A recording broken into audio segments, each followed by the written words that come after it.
रामचंद्र की जय, मोर मुकुट मुंशी वाले की जय।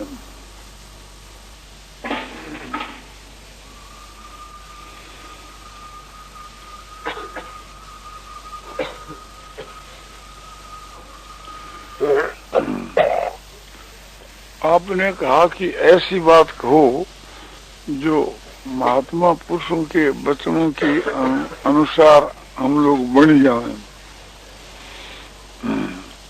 हम तो कहें कि और एक पीढ़ी आगे बढ़े, महात्मा से परमात्मा बढ़े हैं तो परमात्मा के वचनों के अनुसार ही हो जाओ। जो गीता जो है साक्षात भगवान का वचन है, तो अपना जीवन गीतामय हो जाए। गीता है सो भगवान का वचन है, तो गीता में अपना जीवन बन जावे। यानी गीता जो है ये साक्षात भगवान के श्वास हैं, और गीता जो है सो भगवान को हृदय है। गीता जो है इस वास्ते भगवान बांग में मूर्ति है। तो गीता के अनुसार अपना जीवन बन जावे, एक नंबर बात है। अब रही यह बात कि श्रोता और वक्ता, तो श्रोता की शक्ति भी एक स्वाभाविक अद्भुत होती है, और वक्ता की भी शक्ति एक अद्भुत होती है। तो जिस वक्ता की शक्ति से थी, अरबे के प्रभाव से ही दूसरा ने बाध्य होकर के करना पड़े।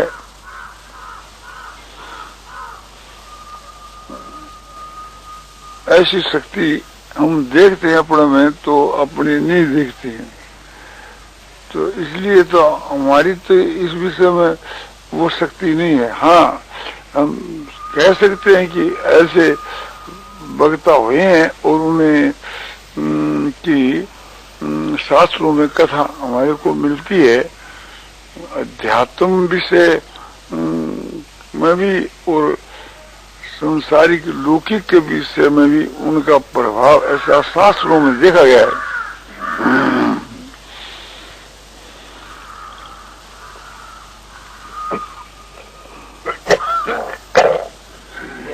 तुलाधर जो वैश्य है, इसके पास के वहां जाजली ऋषि आया था। ये महाभारत की कथा है। तो जाजली ऋषि क्यों आया था कि जाजली ऋषि एक समुद्र की तलेटी के ऊपर या समुद्र के किनारे पर बड़ी भारी तपस्या की।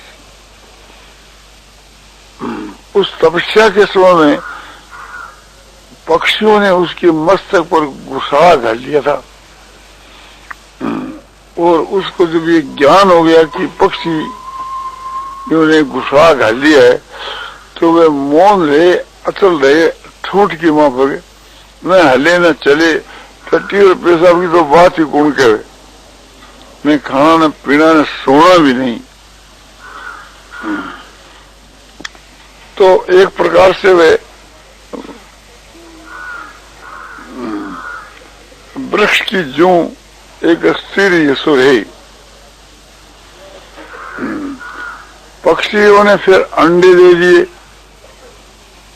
और वो जो पहले के पक्षी है वो उड़ गए।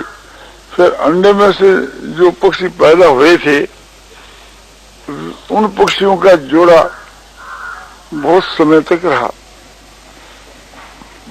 रात को वे गौशाले में आ जाते, प्रातःकाल चूको पानी के लिए चले जाते। जैसे पहले जोड़ी की नीति रही, ऐसे दूसरे जोड़ी की यही नीति रही। फिर एक समय के बीच के वहां वे पक्षी उड़ गए और 1 महीने तक लौट कर वापिस नहीं आए। तो जाजी ने सोचा कि अब उन्होंने कहीं दूसरी जगह घुसा घाल लिया है, अपना दूसरी जगह तकलीफ कर ली है, तो अब इस बोझा को उठाकर गिर दो। तो उन्होंने अपने सिर का जो बोझा है समझो कि फेंक दिया, उसमें कुछ भी नहीं था, न कोई अंडे है न कोई पक्षी है, और पक्षियों ने अपना बास भी छोड़ दिया। इसके बाद उनके मन के में अहंकार आ गया कि संसार के में मेरे समान भी कोई तपस्या कर सकता है। तो उन्होंने ताल ठोकी और तब आकाशवाणी हुई कि हे जाजरे, तुम इतना अभिमान मत कर। तुलाधर वैश्य जिस प्रकार से तपस्या करता है, उसकी तपस्या के मुकाबले तुम्हारी तपस्या कुछ भी नहीं। तो उसने सोचा कि भाई चलो तुलाधर वैश्य के पास। कौन तुलाधर वैश्य?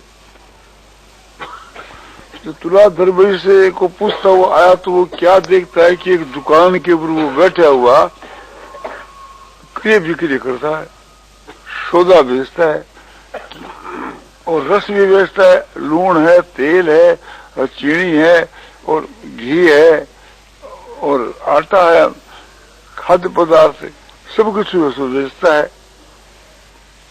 एक मदरा नहीं बेचता था, लाख नहीं बेचता था, और सभी पदार्थ जो है सो खाद्य पदार्थ बेचा करता था। उसने देखा कि क्या बात है, तेरे को आकाशवाणी हुई, कोई भ्रम हो गया, यहाँ तो कोई तपस्या का कोई संबंध ही नहीं है, यहाँ तो कोई बात ही नहीं है। तो वो इस प्रकार से देखकर वापिस जाने लगा तो वो तुलाधर वही से अपने आसन से उठ करके और हाथ जोड़ कहा, महाराज आपको जो समुद्र की तलेटी पर जो आकाशवाणी हुई थी तुलाधर वैश्य के नाम पर, वो मैं हूँ। उसको से देखो इसको कैसे पता लग गया। आपने जो तपस्या की थी उस सबको मैं जानता हूँ। तो बोले रे बढ़िया, तू रस बेचता है, क्रिया विक्रिया करता है, फिर तेरे को इस प्रकार का ये ज्ञान कैसे हुआ? महाराज मैं सत्य बोलता हूँ और सबके साथ मैं सम व्यवहार करता हूँ, चाहे कोई बुद्धिमान आ जाए और चाहे कोई मूर्ख आ जाए, चाहे बालक आ जाए, चाहे वृद्ध आ जाए, और चाहे कोई भी आ जाए, उनके साथ में मेरा व्यवहार समान भाव से होता है। यही नहीं, सुख और दुख के बीच के मैं सम रहता हूँ। निंदा स्तुति मेरे समान है, मान अपमान समान है। जैसे गीता के गुणातीत और भक्तिमान पुरुष के लक्षणों में समता के लक्षण लिखे हैं, वे सब लक्षण अपने में उन्होंने बतलाए कि ये वजह है जिससे मुझको ज्ञान हो जाता है। तो उसका जो क्रिया विक्रिय है वो त्याग पूर्वक था, संसार के कल्याण के लिए था, कोई रुपयों ने लेकर के स्वार्थ बुद्धि ने लेकर नहीं था। फिर कहा कि तू बात तो बहुत बड़ी बड़ी करता है और कार्य जो तुम्हारा सो बहुत ही नीचा है। महाराज एक प्रकार से कार्य की तरफ आप देखते हो तो आजकल ब्राह्मण लोग जो है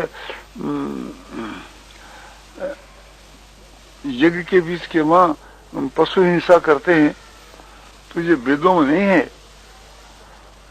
तो आप हमारे कार्य की तरफ नजर डाली, आप ब्राह्मणों की तरफ क्यों नहीं देखा? आप जो ब्राह्मण हैं तो आपने उस तरफ ध्यान देना चाहिए था जो वेदों का नाम लेकर के व्यर्थ हिंसा करते हैं। उन्होंने प्रमाणित कर दिया ये कि वेदों के वहां ये हिंसा की बात नहीं है, ये ब्राह्मणों ने एक प्रकार से ये बात चला दी। उसके बाद में वे आकाश में जो उड़ते हुए पक्षी आए, आकाश में जा रहे, बोले जाजरे यही पक्षी हैं जो आपके मस्तक में गुस्सा घाला था, और आप इसको बुलाइए, आपके मस्तक के में अभी आकर के बैठेगी आपके मस्तक पर। उन्होंने संकेत किया बुलाने का, उसी वक्त में पक्षी आ गए, आकर उसके सिर पर बैठ गए। तब जाजी ने कहा कि तुम्हारे वचनों की शक्ति को देख करके, तुम्हारा ये प्रभाव देख करके मेरी तुम्हारे में श्रद्धा होगी कि पक्षी भी तुम्हारी बात माने। तो फिर उन्होंने उपदेश की बात पूछी है जाज जी ने। तब उन्होंने उपदेश दिया है और उनसे उपदेश ग्रहण करके वो जाज जी चला गया। कहने का अभिप्राय यह है कि तुलाधर वैश्य की ये एक अलौकिक शक्ति थी, एक प्रकार से ये संसारिक प्रभाव है। अध्यात्म विषय का वो प्रभाव उस कोटि का माना जाता है कि जिससे दूसरे का कल्याण हो जाए। उन्होंने अपना प्रभाव तो दिखला दिया कि उसके अंतःकरण की बात जान ली, और उसने जो तपस्या की थी भूत की बात भी अपने घर में बैठा जान ली, आकाशवाणी की बात जान ली, और इस बात को भी जान गए कि यही पक्षी है। और ये ऑर्डर कर दिया कि आप इनको बुलाइए, ये आवें। इतना ऑर्डर करने के साथ उन्होंने संकेत किया और वे आकर के उनके मस्तक पर बैठ गए। ये देख करके उस जाजी का भाव एकदम बदल गया। तो ये मैंने दिखलाई एक उस महापुरुषों की शक्ति, स्वाभाविक शक्ति के, जिस शक्ति के प्रभाव से थी बाध्य होकर के उनको करना पड़े। और एक क्या, किसी ने भी किसी को शाप दे दिया या वरदान दे दिया या आशीर्वाद दे दिया, तो इससे हमारे शास्त्र भरे हुए, उपनिषद समझो कि और पुराण, इतिहास, महाभारत, वाल्मीकि रामायण आदि इतिहास और भागवत आदि पुराण, बहुत से उदाहरण इनके वहां मौजूद हैं। तो उनकी वाणी में ये शक्ति थी। जो सत्यवादी होता है उसकी वाणी में भी ये शक्ति आ जाती है। और फिर साथ साथ के वहां भगवत प्राप्त पुरुष, उसकी तो फिर बात ही क्या है। तो ऐसे पुरुषों के बीच के वहां शास्त्रों में ये शक्ति देखी गई है।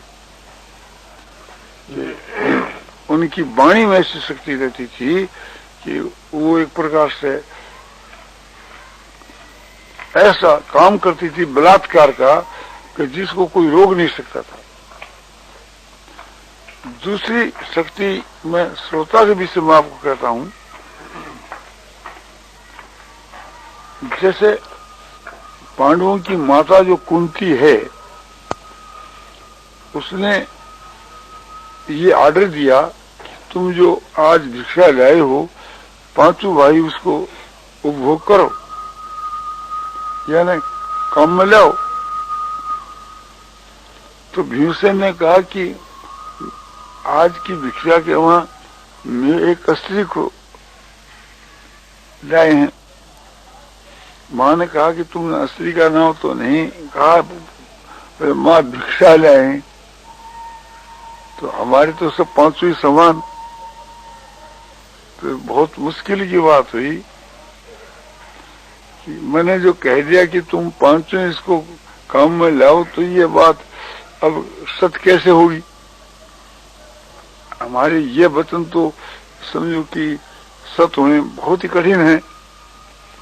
तो उनको सत्य करना कुंती के हाथ की बात नहीं, उनको सत्य करना पांडवों के हाथ की बात। तो राजा युधिष्ठिर ने कहा कि माँ, आपकी आज्ञा का हम पालन करेंगे और पांचों मिलकर इसके साथ में विवाह करेंगे।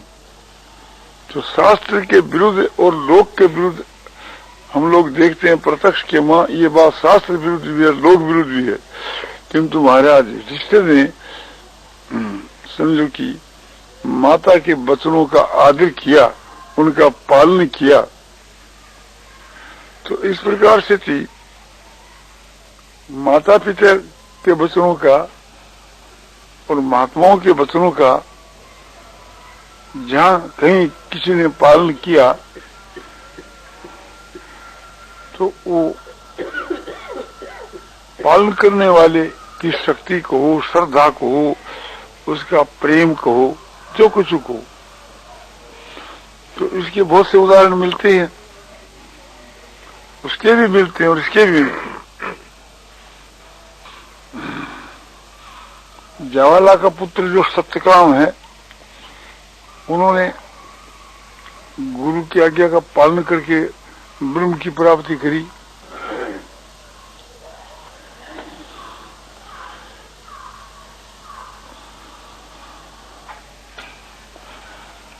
राजा ध्रुव जो है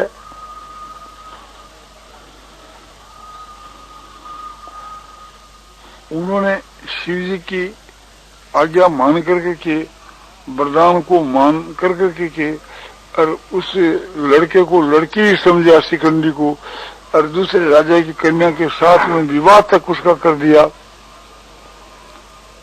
तो लौकिक बात ही किंतु उसमें उसकी सफलता ही।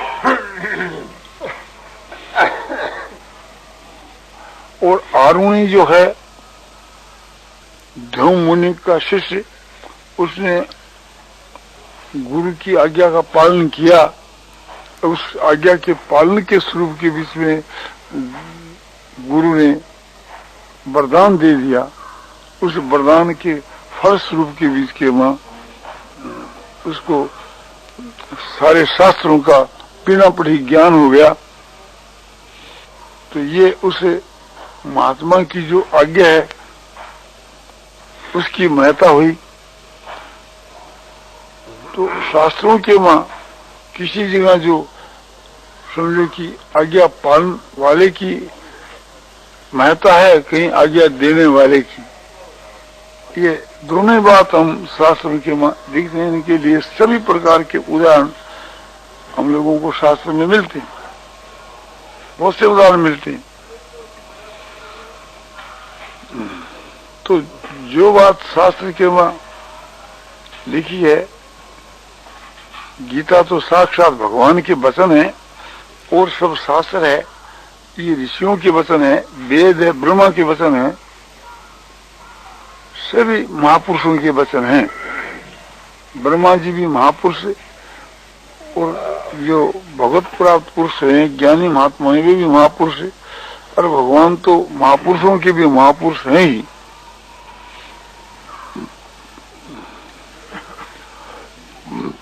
तो उनकी आज्ञा का हम लोगों को पालन करना चाहिए, अपने को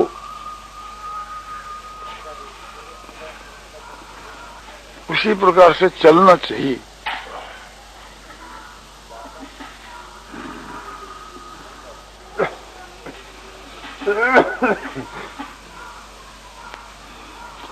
हमारी तो ऐसी शक्ति होती तो आज तक समझो कि सैकड़े हजारों आदमी तैयार हो जाते और भगवत प्राप्त पुरुषों के तुल्य हो जाते या भगवान को प्राप्ति हो जाती।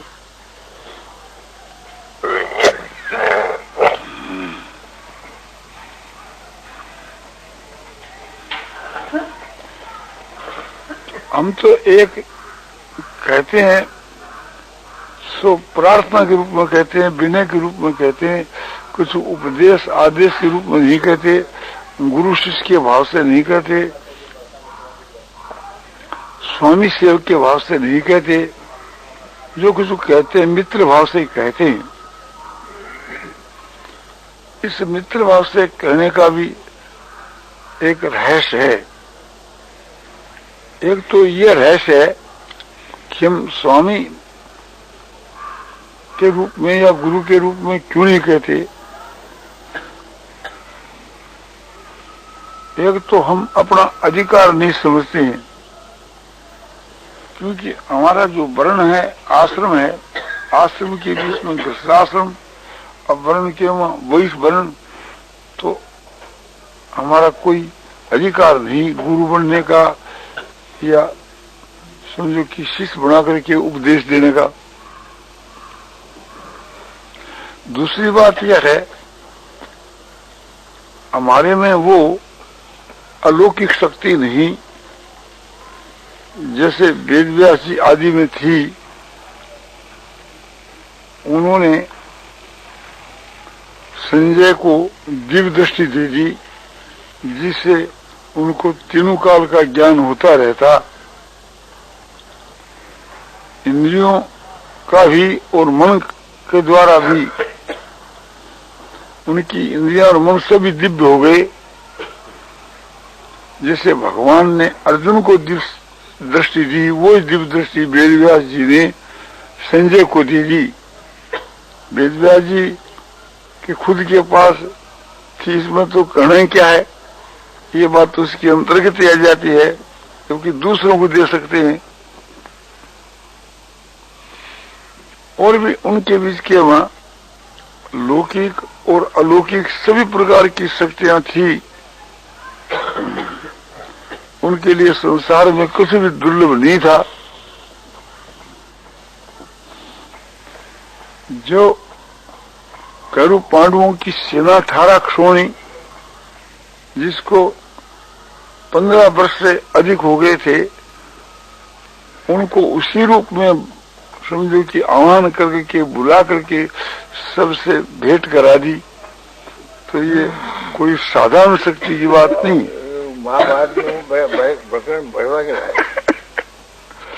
अद्भुत शक्ति थी उनकी। तो हम भी उस प्रकार अधिकारी पुरुष होते और भगवान हमको शक्ति देकर के संसार के कल्याण के लिए भेजते, तो हम भी आप लोगों को अपनी शक्ति से अपने लाभ पहुंचा सकते। अब तो ये बात है कि एक प्रकार से प्रार्थना के रूप में, या जो हमारे से छोटे हैं वे समझ लो कि सम्मति के रूप में, मित्रता के रूप में बड़ों के लिए प्रार्थना है, और बराबर भावों के लिए छोटों के लिए हमारी राय है। तो उसे राय को मान करके के, सम्मति को मान करके, मंत्रणा को मान करके यदि कोई काम लेवे, तो हम तो ये समझते हैं उनकी हम भारी है, उनकी हमारे ऊपर दया है। अब रहस्य तो अभी और बतलाना है, तो यह है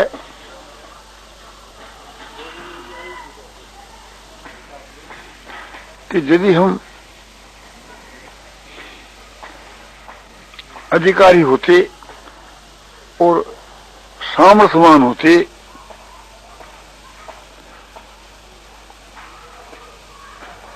और उस अधिकार के अनुसार हम गुरु शिष्य का संबंध करके लोगों को शिक्षा या आदेश देते, तो ये तो नहीं कहते कि भी एक प्रकार से उसका क्या नतीजा होता, कौन कह सकता है। किंतु ये बात तो है ही कि जो गुरु की आज्ञा का पालन नहीं करे तो उसका पतन हो जाता है। तो आपका हमारा मित्रता का नाता होने के कारण से हमारी जो मंत्रणा, हमारी जो राह है, सम्मति है, इसको आप काम में कोई नहीं लाओ तो पाप के भागी नहीं होती। ये बात तो हम आपको तेजी के साथ, जोर के साथ कह सकते हैं कि आपको इसमें पाप नहीं लगता। और हम यदि गुरु होते और वो संबंध आपके साथ में हम जोड़ते और आप हमारी आज्ञा का पालन नहीं करते तो आपका पतन होता। और आज्ञा के पालन में समझो कि किसी आपको भय भी होता, और संभव है कि वो हमारी शक्ति होती तो हमारी वो शक्ति बलात्कार से आप लोगों से साथ करवा भी लेती। जैसी राजा की आज्ञा बलवान होती है, हुक्म होता है राजा का, और उसके अनुसार करना ही पड़ता है, उसके वहां फेरबदल नहीं होता। तो ये तो उस वक्ता की शक्ति पर निर्भर है कि कैसा वक्ता और कैसी शक्ति हो। किंतु ये बात साथ साथ के बीच के वहां, जैसे उसके साथ के वहां लाभ की बात है, ऐसे उसके साथ में अपने खतरे की बात भी है। वो बात न मानने से खतरे की बात भी है। और हमारी बात आप लोग कोई काम में नहीं लाओ तो एक प्रकार से लाभ से वंचित रहे, कोई आपको नया कोई नुकसान नहीं होगा, कोई आपको पाप नहीं लगा। आपको हम बात नहीं करते कि ये बात आपको काम में लानी पड़ेगी, आपकी मर्जी है, आप ला भी सकते हैं, नहीं भी ला सकते हैं, किंतु लाने में लाभ है और न लाने में कोई नुकसान नहीं। ये इसको यदि नुकसान मानो तो जरूर है कि लाभ से वंचित रहना जो है ये नुकसान तो जरूर है। आपको कहा जाता है कि सत्य बोलना चाहिए और आप सत्य नहीं बोलोगे तो सत्य बोलने से होने वाला लाभ है उसे तो वंचित ही रहोगे। आपको कहा जाए कि एक प्रकार से ब्रह्मचर्य का पालन करना चाहिए और आप ब्रह्मचर्य का पालन नहीं करोगे तो ब्रह्मचर्य के पालन से जो लाभ होता है वो आपको कैसे मिलेगा। तो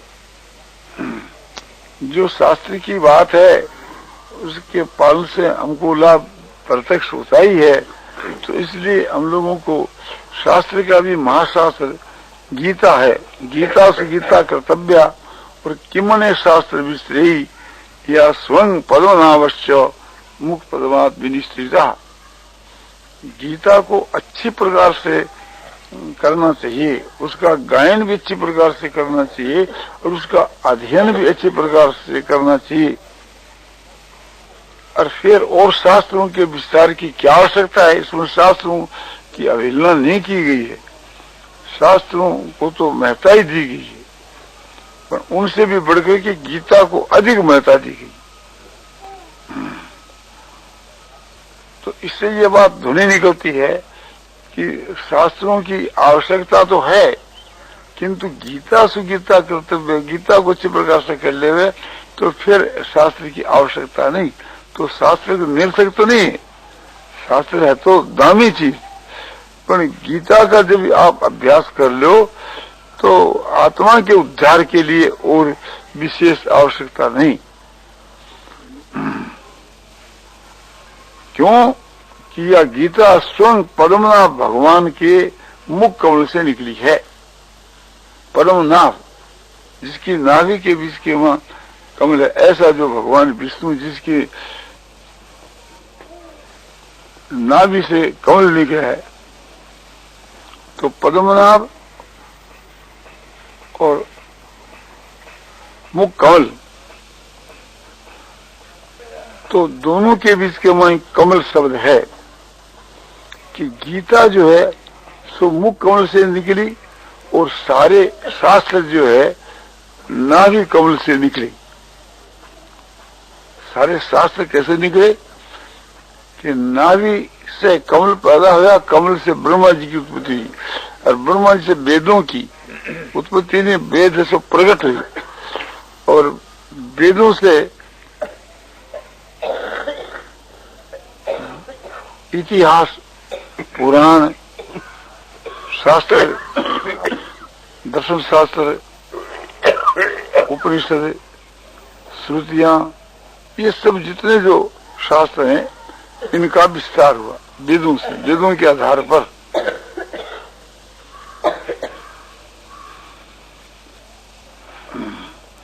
तो इसके बीच के वहां एक तो स्वयं शब्द पड़ा है